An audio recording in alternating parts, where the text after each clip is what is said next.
Minsan na po nating nakita mismo ang iba man lang, ang ibang mga guro ay lumalabag sa ganitong klase ng moralidad. Mga kapwa ko guro, ba tayo magwala at mag-react sa sinabi ni Claire Castro tungkol sa atin? Magpakaguro muna tayo. Pinapaya ninyo sarili ninyo sa pagre-react ng mali. Ganon talaga yung judgment nila. Palaging antay, pero kumukubra sila ng sweldo bilang guro from the taxes of the Filipino people. At beneficiary sila ng mga promotions na ginawa ng ating Pangulong Bongbong. Daryl Yap, sabi niya, ang tatay at nanay ko ay parehas retired public school teacher, kaya naman PUTA mo, Claire Castro. Kita ninyo? Hindi naturuan ang kanyang magulang na retired teacher ng tamang pag-ugali. Kaya sabi ng nagbabagang mga balita at pagtalakay sa mga isyu ng lipunan. Bulsa! Opinyon, banat at paglalantad sa katotohanan. Bulsa! What you see is what you get. You decide. So, ako giraray po ang sendong amigo, si Dante Maravillas. Minsan na po nating nakita mismo ang iba man lang, ang ibang mga guro ay lumalabag sa ganitong klase ng moralidad. Sila minsan ay ang nagtuturo sa kanilang mga estudyante kung paano maging walang modo. Anong mali doon ni Jose Castro sa pagsasabi ng totoo? Ibang teachers, and I think minority lang po. Marami sa ating mga teachers mabubuti, pero just like in other professions, sa police, abogado, kahit sa amin sa media, may mga rotten tomatoes. That is normal in any profession. Kahit sa amin, may mga bulok na vloggers. Alam na ninyo kung sino mga bulok na vloggers? Bulok na media, mga bayaran. Totoo yan. Kahit dito sa amin, sa lokal, marami sa aming bayaran. Nung nasa mainstream ako, nag-aaway-away yung mga reporters namin sa 500 pesos na binibigay ng mga politiko after ng press con. Sabi ko sa mga reporter, tigilan ninyo yan. Hindi ba totoo? Kaya siguro kayo nagalit. Kasi karamihan sa inyo siguro ganon. Yung nag-react ng violente, tinamaan kasi kayo kasi may kasabihan tayo, truth hurts. Buti pa itong guro na si Kiko. Basahin ko sa inyo. May hinahon siya. Salute to you, sir. Guro Kiko, sabi ni Guro Kiko, mga kapwa ko, guro, ba tayo magwala at mag-react sa sinabi ni Claire Castro tungkol sa atin? Magpakaguro muna tayo. Pinapaya ninyo sarili ninyo sa pagre-react ng mali. We are teachers and real teachers. Discern, do research, validate facts, and analyze information before we make harsh judgment. Correct. Bilang dating guro sa PUP Santa Mesa, Polytechnic University of the Philippines, in DYCI in Bukawi, Bulacan, Dr. Yang Colleges Incorporated, and also known as the Guro Kiko ng Pilipinas, doing meaningful trainings in Luzon, Visayas, in Mindanao. Let's have some real talk here. Kung ang napanood ko lang ay yung splice video, mahilig kasi kayo, yung mga DDS in-splice, pinakalat para galitin yung mga guro. Pero yung at least, naintindihan natin yon kasi talagang anti-government yon. Ganon talaga yung judgment nila. Palaging antay, pero kumukubra sila ng sweldo bilang guro from the taxes of the Filipino people. At beneficiary sila ng mga promotions na ginawa ng ating Pangulong Bongbong. Kaya lang, yun mga kababayan, nawala na yung pagtanaw ng utang na loob. Kasi sabi sa Bible, yun talaga ang magiging gawi ng mga tao in the latter days. Ungrateful. O, di ba? Sumusweldo sila from the taxes, parang yung mga taga-UP. Nagpapasweldo, taxes from the Filipino people. Pero anti-government ang karamihan sa mga nandun. Naging disrespectful mga kababayan sa governing authorities, tulad ng sinasabi sa Bible. Ako, biblical ako palagi. Pasakop sa governing authorities, yun ang tama. Pasakop. Pwede ka mang mag-disagree, pero hindi kailangan maging walang modo sa pag-disagree at magmura ng magmura tulad ni Daryl Yap. Si Daryl Yap, mga kababayan, pinagmumura si Jose Castro. Pero pinagmamalaki niya na ang tatay niya daw at nanay guro sa public school. So ang ibig sabihin, hindi siya naturuan ng tama ng kanyang tatay na guro. Tama, mga kababayan? Hindi siya naturuan. Napakalinaw ang sinabi ni Jose Castro. Ang ibang mga guro ay lumalabag sa ganitong klase ng moralidad. Sila minsan ay nagtuturo sa kanilang mga estudyante kung paano maging walang modo. O ito na si Daryl Yap. Sabi niya, ang tatay at nanay ko ay parehas retired public school teacher. Kaya naman, PUTA mo, Claire Castro. Kita ninyo? Hindi naturuan ng kanyang magulang na retired teacher ng tamang pag-ugali. Kaya sabi ng aking kasamang media man dito sa Albay, si Ed Bordeos, Nem, so aki nin public school teacher, minuda na si Auntie Claire. Tama talaga si Auntie Claire. Yung ibang anak ng guro, walang modo. Wahahahaha. Pinaya ni Daryl Yap. Kasi nga po, na-associate siya sa mga Duterte na proud magmura. So nakalimutan na. Hindi ko sinabi na kasi wala man ako doon. Kung naturuan siya ng pagmumura o hindi. Hindi ko man kilala ang mga magulang na teacher ni Daryl Yap. Pero sabi nga po kung minsan, hindi nga yan kung minsan most of the time, kung anong puno daw siyang bunga. So malamang hindi siya naturuan. Umaka nakarinig din ng pagmumura itong si Daryl Yap sa kanyang mga magulang na retired teacher sa public school. Proud ka na anak ng public school teacher, tapos pinagmumura mo si Jose Castro na mas matanda na sa'yo, isang abogado at PCO undersecretary. So yun pa lang na pagmumurahin mo ang isang mataas na public official is a disrespect to the person. So talagang hindi ka naturuan ng tama ng mga magulang mo at pinagmumura mo pa. Proud ka, teacher yung tatay mo at nanay mo, public school teacher. Yun ba yung natutunan mo, Daryl Yap, sa mga magulang mong teacher?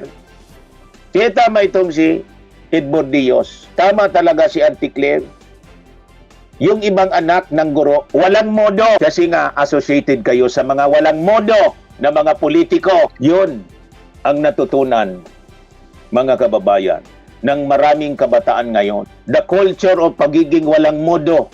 The culture of death in violence. Tama si Kapunan. Ano sabi mga kababayan ni Kapunan? Sabi Atty. Kapunan, hindi naman tamang family value yun na ini-encourage mo ang anak mo na pag may kalaban ka, i-violence ang gagamitin mo. Nag-react si pinuliti ka daw, sabi ni Pulong. Ginamit sa propaganda sa impeachment. It's not a propaganda. She is just stating facts. Yun ang katotohanan po. Kaya nga po, ang daming nagmumura dito. Sino nagmumura dito? Mga DDS. Kasi yung idol nila, palamura. Yung mali, naging tama. May mga nagbabanta sa atin dito. Gustong manakit kasi pinaoso, mga kababayan, yung pananakit. Paggamit ng violensya. Pinaoso. Yun ang default reaction ng ating Vice President Mag-hire ng alam na ninyo, mag-press conference, mag-threaten. That cannot be the leadership example of a high public official. The culture of violence naman na pinaoso nila. Kaya sabi ko sa inyo, kailangan tuldukan natin. Tama si Jose Castro. Pero hindi niya nila lahat yung mga teacher. Kaya itong mga teacher na nagre-react, go back to school. Kailangan turuan kayo uli kung paano makinig. Makinig muna before na mag-react. At intindihin yung napakinggan. Huwag magdagdag o pakulangan. Sa bagay, may eksperimento po. Naalala ninyo yung game noon? Yung magbibigay ng, anong tawag mo doon? Sa game, mga seminars, ginagamit yon. Magbibigay ng information, ibubulong. Yung ibinulong, ibubulong sa susunod. Hanggang sa 20 katao, bulong-bulungan. Yung ibinulong dito, pagdating doon sa pang-20 na binulungan, baliktad na. Baliktad na yung kwento. Yan ang problema ng tao. Mahilig tayo mag-misquote or putting words into the mouths of other people. Makinig kasi ng mabuti. Magbasa at ulit-ulitin yung binabasa. Intindihing mabuti, mga guro. Kasi pag hindi ninyo inintindi, baliktad ang information. na makukuha ng mga estudyante. It is very clear that she did not generalize. Using simple logic, she has a point here, and this is just reality. No profession is 100% perfect, and that includes our teaching profession, sabi po ni Guro Kiko. Mga kapwa ko guro, we all know that there are some teachers, ibang mga guro, who bring their partisan views and personal politics inside the classroom. Some even encourage students to mock and disrespect politicians that they do not like. Yun ang nangyari. Nakita niyo yung mga eskwela, yung bumisita yung ating Pangulo. Yun ang pinakita ni Jose Castro. Pinag-iinsulto yung presidente, pinagsigawang bangag. Bakit nagawa yon? Kasi yun ang nakikita sa inyo, disrespectful. Kaya tama si Capona, kung ano ang ginagawa ng matatanda, kahit na mali sa mata ng bata ay tama. Kung kayong teacher mismo, disrespectful kayo, anong matitingala ng mga bata sa inyo? Palamura kayo, violente kayo. Kaya siguro itong tatay-nanay ni Daryl Yap, ganun din. Kaya yun ang natutunan ng anak. Palamura, minura si Jose Castro. Proud siya, tatay na daw, nanay niya, guro, PUTA, yun ang tinuturo ninyo. Nang ganun pa sa estudyante, ang ibang mga teachers, it really happens. Huwag nang i-deny, magpakatotoo, sabi ni Teacher Kiko, Guro Kiko. And don't get me wrong, I am not defending Jose Castro here. I'm not a fan of her style because she sounds very cold and transactional. While I am an who values emotional connection, she definitely could have said that. She said in a much better way. Pero ang mali dito is the manipulation by political enemies. Tinanggal ng mga trolls ang salitang ibang to make it look like Castro insulted all teachers. They are using the emotions of over-sensitive teachers for their own political agenda. Iyon ang nangyari po eh. Tinitwist ninyo. So my challenge to my fellow educators, do not let trolls and buzzers manipulate you. We are called teachers because we are the brains of society. We understand, analyze, and process facts before reacting. Kung tayo mismo ay madaling matrigger without looking at the full context, what will we teach our students, correct? Please, mga kapwa ko guro, be more discerning, reasonable, and logical. Lalo na ngayon na panahon ng mga trolls and fake news.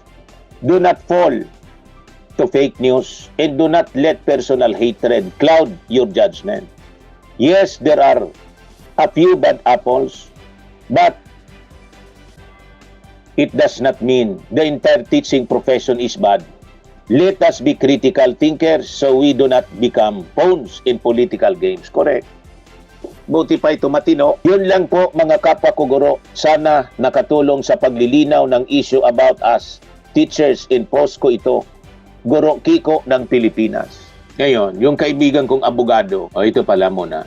Si Lovely Granada, may post siya. Auntie Claire definitely said, ang ibang mga guro, why does that make you feel? She's blaming all teachers. Paano tayo magtuturo ng listening comprehension yan? Kung tayo mismo, iba ang naririnig sa aktual na sinabi. May na yung reading comprehension and listening comprehension. Tama si Lovely Granada. Ngayon, ito yung aking kaibigang abogado, retired sa LTO, si Attorney Jaime Ekal Masagka. Basahin ko po yung sinabi niya. Over a cup of rancid coffee, teachers like any other profession, even among the clergy, are not faultless. Teachers have shaped up generations, for which we are grateful that we were born in an era where a majority of teachers were a class of their own. When even education students in practice teaching were better than full-fledged teachers in contemporary times. Maybe just because I was lucky to have been admitted to the Laboratory School of Bicol Staff Academy for Teachers, yung Bicol University, parang UP siya. But why was I transferred and fortunate to be admitted to the best public school? Frankly, it was because of a bad teacher, the school I came from. Kita ninyo? May experience pala ito si attorney. A teacher who does nothing but tell stories about her family, gets a manicure during class hours, and frankly teaches nothing, where she made erring students brush their teeth using a dirty toothbrush. Walang modo talaga. What a short term of a teacher when in that school there were outstanding teachers, loved and remembered by many. So why the hatred if someone says there are inefficient teachers? Even today, I observe bad teaching habits of some teachers. Not everyone in any profession can qualify as exceptional. Correct. There are the good, the bad, and the ugly. I come from a family of teachers, and I often heard them criticizing the behaviors of some teachers. Was common. The good criticizes the bad, and the latter gets mad at the former. So sila nagkikriticize sa bawat isa, kapwa teacher kinikriticize kasi ganun talaga po. Kahit sa amin, may mga bad eggs sa amin, sa pulis, sa sundalo, sa mga politiko. Kaya ako kahit mag-criticize sa mga politiko, hindi natin nilalahat. May mga mababait, may mga hindi man corrupt, may mga malilinis din. Hindi ko mo politiko, lahat na lang magnanakaw. Masyado naman kayo. At hindi ko mo nasa relihiyon, malinis. Ever heard of teachers in remote barangay who report in on Tuesdays and return home on Thursdays? Maybe that was before the modernization of travel. But some dedicated teachers go out of their way to teach real values and even literally die in the process. Correct. But here's the test of teachers' efficiency. What her students have become consistently in values and principles. The false impressions of governance and authority, fanaticism to the wrong persons, blind faith in those who have plundered public funds, and cheering for the godless. Speak well of your family, the first teachers of its failure. Correct. O ngayon, may pakita ko sa inyong teacher. Ito yung teacher na dapat mga kababayan talaga. Si Jerlyn Vasquez Rosita, may 45,000, digital creator, Mandaon, DepEd Philippines, Vista National High School, Osmeña Colleges, Masbate City. Bicolana pala siya. Tingnan ninyo. So, Reginald, naiinis na basta parang sarap. Basahan ko nga ni Inian, sabi ni, hindi, Auntie Claire, oy Auntie Claire, ano sabi ni Auntie Claire? Ito yung dapat disiplinahin na teacher, oh. Ang mga guro paminsan, Kita mo? May na yung comprehension niya. Ang mga guro daw. Nagkomentaryo siya, mga kababayan, in public. Kumusta naman po dyan sa Osmeña Colleges, Masbate, Buena Vista National High School? Ipatawag po ninyo itong teacher na to. May na yung reading comprehension and listening comprehension. And she is attacking Yussi Castro for telling the truth. Reginald, naiinis na basta parang sarap. Basahan ko nga ni Inian, sabi ni, hindi, Auntie Claire, oy Auntie Claire, ano sabi ni Auntie Claire? Malamang DBS ito. Ang mga guro paminsan ang nagtuturo sa kanilang mga estudyante kung paano maging walang modo. Hoy, Auntie Claire, para mo malaman, kahit saan ka mag-survey, walang guro na nagtuturo sa mga estudyante para maging walang modo, no? Para yan sa magulang. Parang magulang lang yan. Walang magulang. Kita ninyo? May na yung comprehension. At nagkuhan pa siya. Ano allowed yun sa inyo po? I think dapat may policy ang DepEd, mga kababayan, sa paggagamit ng ganitong mga social media platforms. This is a very bad example sa kanyang mga estudyante. Na basta siya mag-aatake ng walang pag-intindi na maayos. Yun yung sinasabi ni Guro Kiko. Before kayo na mag-react, intindihin mo na. At lumabas siya using social media attacking Yussi Castro. I think dapat siya, mga kababayan, ay isa ilalim sa disciplinary action ng kanyang principal po. Ang kanilang mga anak. Isa kang teacher ka ng iyong mga anak. Tinuruan ba yung mga anak mo na maging walang modo? Ay, naku, Auntie Claire. Hoy, Auntie Claire, anong ginagawa mo sa mga teacher? Parang nilahat mo na kami. Hindi nga nilahat. Sa school ay para maging masama ang estudyante, maging walang modo. Ano ba yun? Hindi naman. 30 years na ako sa service. Never pa ako magturo sa mga estudyante ko. Lalo na yung mga estudyante ko na medyo nasa nasa lower section. Hindi ko tinuruan yun na maging bastos at maging walang modo. Lagi kong sinasabi sa kanila na kahit anong mangyari, huwag na huwag kayong maging bastos. Yan ba? Hindi ko yung tinuro na maging basta na sila. Hoy, Auntie Claire, sobra ka. Kung galit. Pero siya, bastos. Di ba kabastosan ang ginawa niya? Pati yung mag-arte-arte siya. Kasi yung ginagaya po, yung mga vloggers na mga DDS na puro walang modo. Ayan man lang po, mga kababayan. Dito na kasi ang panahon na darami talaga yung mga taong walang modo. Anyway, yun na lang po kasi medyo paus na ako sa kakadaldal. Bukas naman po, ako po si Dante Maravillas. Bye-bye. God Finmax bless. Firming and Lifting Cream, pinapahid po sa mga pulses in affected area. Mainam po sa paninigas ng mga kaso-kasuan. Ito naman po, Automax Radiant Serum. Sa mukha naman yung application, anti-aging po siya. You will look 10 years younger than your age. Sa mga cancer patients naman po, baka lang gusto ninyo itong itry. Neng siya red mixed fruit drink. Hindi mo po siya gamot, food supplement siya. Kaya lang, gawa siya mga kababayan sa goji berry. Yung goji berry may anti-cancer properties. O ngayon, yung mga inquiries ninyo, dumiritso na lang kayo sa aming messenger sa Facebook para masagot namin agad. Ayos pa? Ayos na ayos niya, Mr. Maravilla. Sa mga nagana po ng malinis and spacious fitness gym, pumunta lang po kayo sa aming Colossal Fitness Gym. May Grab car rental din po kami. But anyway, ito po pala yung aming bagong product na binibenta online. I am worldwide amazing pure organic barley powdered drink mix from Australia. Negosyo to ng aking anak na architect entrepreneur Riz Maravillas. Ayan po. Kontakin na lang po ninyo siya, Riz Maravillas on Facebook. Ang mga health benefits niya, boost immunity, improves digestion, enhance energy levels, packed with antioxidants, prevent cancer. Ito naman po yung bago naming product na binibenta online. Eye Glow Serum, whitening po siya. Tingnan ninyo yung epekto sa aking anak na architect before and now. Yung mga inquiries po ninyo, dumiretso na lang kayo sa kanyang Facebook account, Riz Maravillas.